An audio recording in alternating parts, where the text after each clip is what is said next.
So we thought that this might get people to stick around, an exit interview with Wiley Chambers.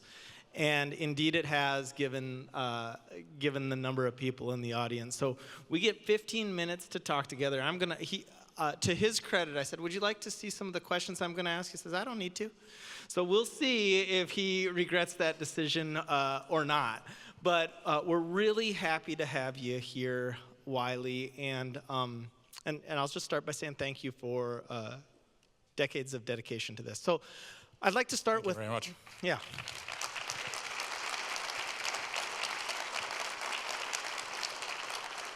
So I'd like to start with maybe the only softball question I'm going to ask, which is, tell us the story of when, how, why you got involved with the FDA.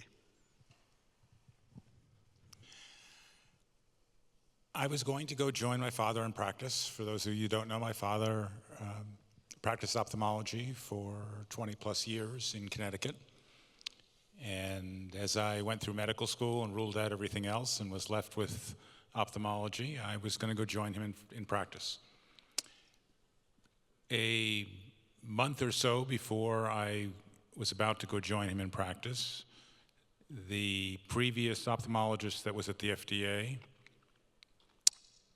decided to leave the FDA and went around to the programs that were in Washington and said, is there anybody that's willing to stick around and be an ophthalmologist at the FDA, because once I leave, the FDA will have no ophthalmologists. And I figured, my father is going to continue to be in practice. I could give that a try, would see if I like it. And if I like it, fine. And if I don't, then I'll just go join my father in practice. And so I did that initially. I then married a lobbyist, which then said, we're not going anywhere. And so I followed a girl and so I continued. I met a girl while I was at the FDA. Yes. You've always been precise in correcting doctors when they say something inaccurately. She actually came to Washington before I did. Wow. That's correct. So how many years ago was that? How many years were you at the FDA? So at the FDA, 36 and a half years. Wow. That's amazing. So that leads into the next question. What do you want to make sure that this audience knows about the United States FDA that we probably don't?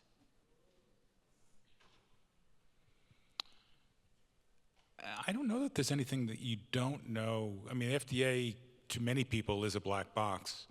I've always never fully understood why it remains a black box, because it's certainly been the goal of people at the FDA to explain why they were doing particular things. But the goal, clearly from the FDA perspective, is to get safe and effective products out on the market and to have science behind it. Well, first off, to have the law behind it. We're required to follow the law. The second item, following the science behind the law. Personally, the next step for me was always to be able to explain why I did something, have a reason for doing something, and explain what that is. And the fourth was to try not to be the step holding it up and try and get things out as quickly as possible. So what were you and your team great at the FDA? Internally, we could discuss anything. We would reach a consensus on any kind of decision we made. We virtually never had any internal disagreements, and that was because we could internally share all the information. We understand it wasn't always explainable outside because there was information we couldn't share outside, but we were good at being able to explain what we were doing, at least internally. And what were you and your team not great at? Getting around the law when the law made no sense. That is a candid answer. and some applause. How did you change over 36 years at the FDA? Your perspective, your approach to applications? I actually think I changed relatively little after the first year that I was there. I had in my mind a methodology, an explanation. There is a tremendous learning curve as you first join the FDA. I tell everybody that initially came to work with our group, I don't expect you to know what you're doing for the first 2 years you're there. And that was virtually always true. People don't come to the Center for Drugs to the Division of Ophthalmology because they wanted to copy somebody else. They may have wanted to copy the indications, but they wanted to do it faster, cheaper, some way of, similar to the conversation you were just hearing, differentiate themselves in some manner. And the goal within the group was always, if the product is safe and efficacious, try and have that be shown in the adequate and well-controlled trials and get the product to market being as truthful as you could with the label. So when you look back upon this 36 years, what are you most proud of from your time at FDA? I'm proud on giving the ophthalmic community products that they could count on to be safe and efficacious. There's no one particular product. There's no one product that I thought, well, this was better than there, but advancing the armamentarium that I could then use as a clinician and that other people could use to help patients. So here's the tough follow-up. What are you least proud of?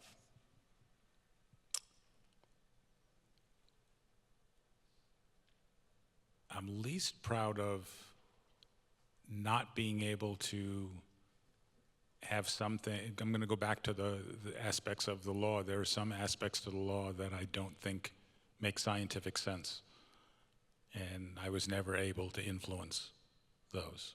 So I think that I have a sense of what the answer to this next question would be, and so be as specific as you're willing.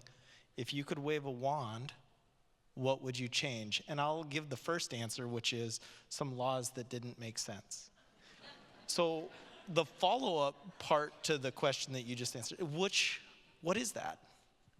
Specifically, if you're willing to say, what needed to get changed in the law? So the law that I have said that it's not as much the law as a decision that was made by a court, and that refers to what's typically called the genus decision. And it basically made every bottle of ophthalmic product a combination product, a drug and a device.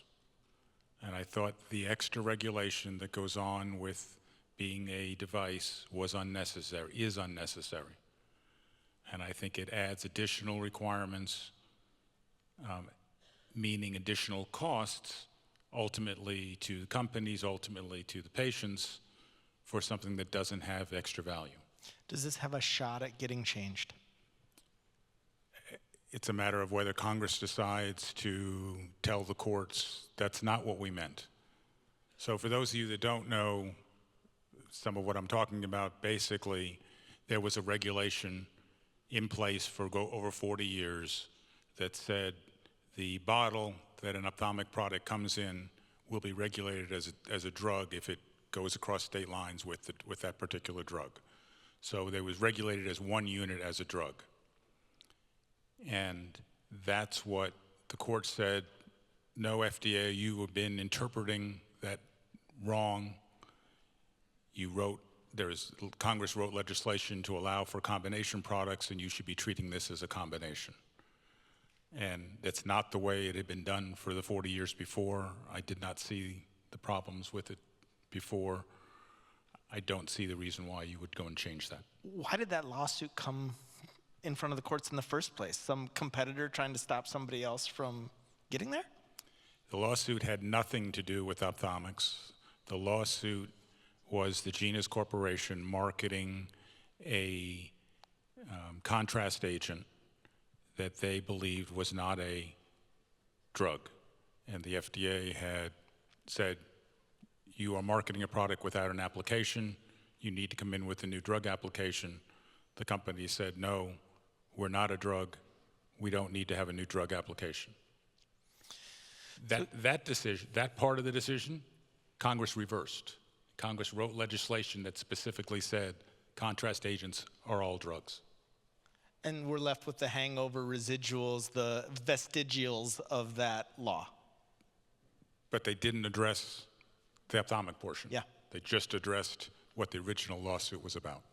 So you have this broad swath of purview towards all of these drugs that come before you with public information and a lot of private information. You alluded to that before.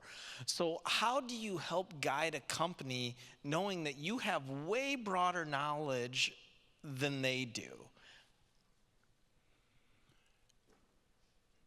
I tried always to give advice that was consistent with the law and consistent with best science of a pathway that they could go and get forward, show that the product was safe and efficacious.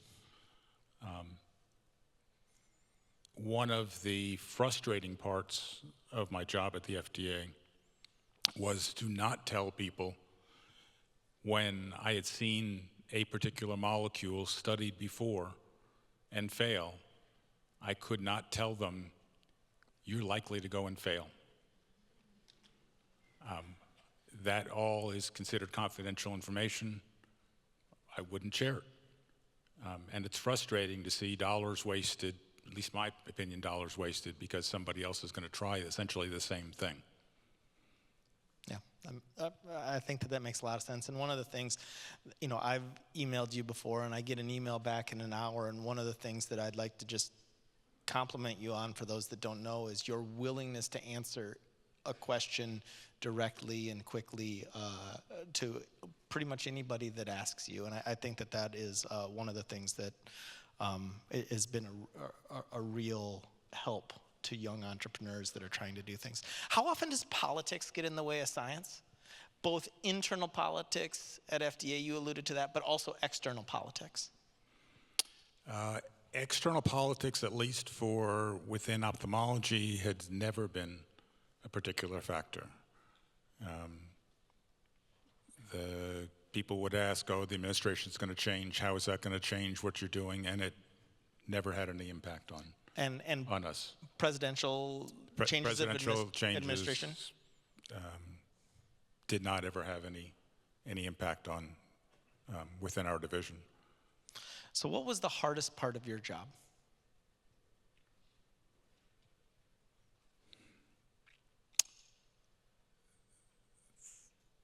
The hardest, I'm not sure.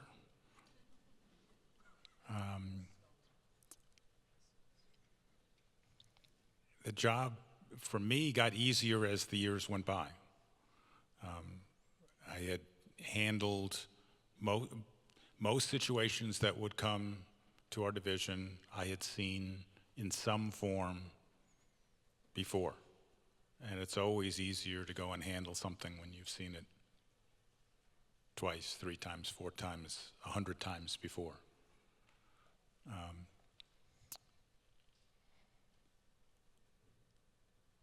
But I don't know. So let me ask a follow-up this way. Would you recommend this job to your son or daughter if they asked you, Dad, is this what I should do?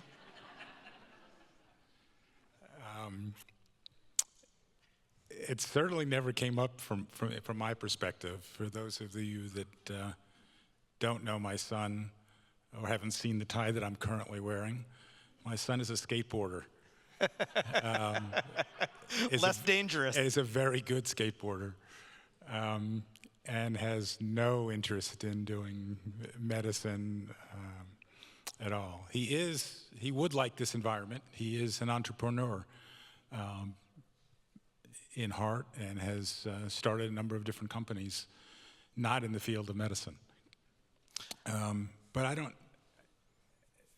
the job was very interesting for me because I always liked analyzing things. I had a strong statistical background before I came to the FDA. I didn't like collecting the information, but I liked analyzing it. I have a strong computer science background along with the statistical background, so I fit into this job very well.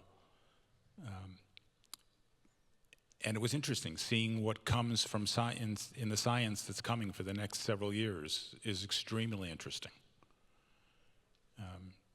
So it's good for some people, but the other story that I do frequently go and tell is there are lots of ways to go and help people. One of which is the way my father did. It was a practicing ophthalmologist, made a tremendous difference in the individual people's lives that he went and operated on or saw and helped. I did some clinical work at the VA hospital. I had some of that impact, but nowhere near what my father did for many different people. I, in general, didn't have that big an impact on any individual person, but I had a smaller impact on a whole lot of people. And I think they're equally important. They're just different. And I encourage people to do whatever is different that helps people. So last question. Give 2 or 3 pieces of advice to your successor, Dr. Boyd. What are they?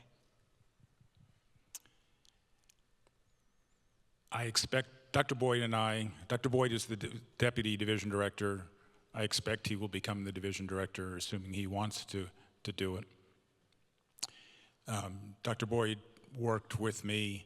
I worked with him for the past 25 years.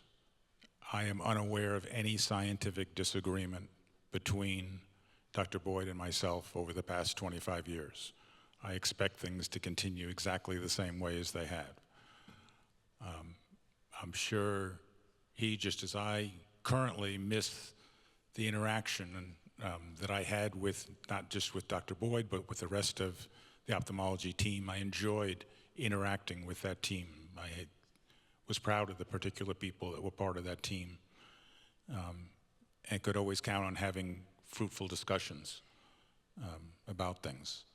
And I expect and hope that he uses that team in the same way that I did, to bounce ideas off and ultimately come up with what we think is the best decision.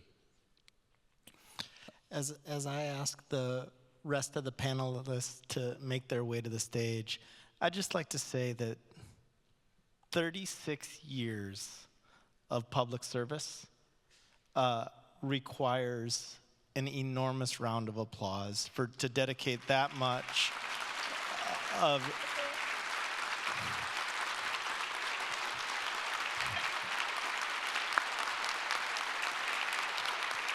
Thank you very much.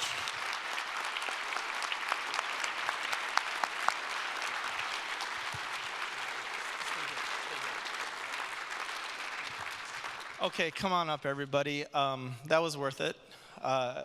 Thank you, Dr. Chambers, for everything, and we're glad that you're going to still be here.